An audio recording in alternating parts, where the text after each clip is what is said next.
Hi guys, it's Christy here from the Stamp Cycle and welcome to day one of my 2016 holiday card series.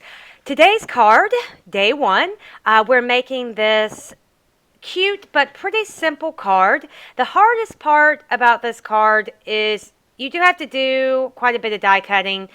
Each of those little pine needles there you do have to cut out individually, but it's super easy to put together. It's easy card that you could make multiples of for your holiday cards. So let's get started. So I'm starting with a piece of Whisper White cardstock. This is the lighter weight cardstock. It's cut to 4 inches by 5 1/4. I'm going to be using this falling snow embossing folder. I'm going to line the very top of this piece of cardstock right at where the falling snow starts on the embossing folder. So that way I get the snow starting at the very top of this piece of cardstock. It gives you a beautiful texture. I really love this embossing folder and it is perfect for holiday cards. So now we're going to get to doing all of the die cutting that makes our wreath here, which is the focal point of our card. I'm starting with the Swirly Scribbles Thinlits, and I took this biggest swirly die and I cut out some early espresso. And this die can be used for a lot of different things, but I think it was perfect for a wreath. So that's why I cut out the early espresso. It gives that wood look.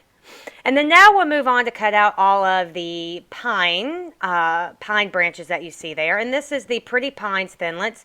This does have 3 different sizes of pines, pine branches, whatever you call them. We're using the smallest. And we're going to cut 2 out of Mossy Meadow cardstock and then 4 out of Old Olive. And this gives us all the little branches that we need to make that I guess what would that be, a bow on our wreath? And then lastly, we've got our Birds and Blooms Thinlits, and I'm using that tiny little bird and I'm cutting that out of some red glimmer paper. Now to adhere the wreath, I'm using Ranger's Multi-Medium Matte. The reason why I'm using this glue is when it dries clear and matte. So if you do get a little too much on your die cut and it oozes out onto your card, once it dries, you don't see it at all. So for dies like this that are very intricate, I like to use that glue in case I get a little too much on my project. You won't see it on the finished card. So now we're going to start making those sways of, or boughs of pine needles here. So I'm just going to use some glue dots for that. I'm going to start with the Mossy Meadow and I'm going to apply a glue dot on the back. And then I'm going to layer that on top of one of the Old Olive branches. And then I'll take the other Old Olive branches. So we're doing these in groups of 3, and I will just put that second Old Olive colored cutout there right on top of the Mossy Meadow one, so that the Mossy Meadow is in between 2 Old Olives. And I did that for both groupings. And now I'm just going to use another glue dot and glue those in the middle of our wreath there on the bottom. So now I've got the coordinating stamp set that goes with those Pretty Pines Thinlits, and it's called Christmas Pines. And both of these are in the holiday catalog. And I'm going to use that greeting there that says Season of Joy.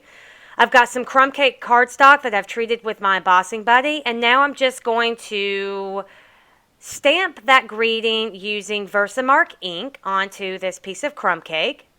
I will then apply some Stampin Up gold embossing powder. I love this embossing powder. The gold color is really pretty.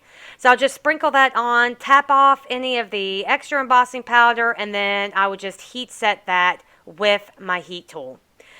Now I'm going to cut this sentiment down. I took it over to my trimmer and cut it down, and then I'm going to use my scissors here to create banner ends. And then I'm just going to pop this up onto the front of the card using some dimensionals. And I'm going to put this sentiment right in the bottom over those pine branches. And I'll just move the little pine branches around to make sure that some stick out from the bottom of the sentiment, the side, and the top. And then I'll just cut down some of these dimensionals so that I can hide them on the back of this bird. And I'll pop that bird up on the front of the card as well. So now I want to just adhere this whole piece to a top folding A2 card base. This is made out of some real red cardstock. I love that pop of red behind this panel. It really makes that bird pop out from the front of the card. I'm using my Tombow multi-purpose glue for this. I love this stuff for adhering layers. It gives you some extra time to move those layers around and make sure you get perfect placement. So that is our first card for day one of my 2016 holiday card series. Super easy to make, would be super easy to do multiples of this cards. So thank you guys for joining today. Be on the lookout for more videos in my holiday card series, and hope you guys are enjoying this holiday season. For more information, stop over at my blog at www.thestampcycle.com. Thank you guys. Bye.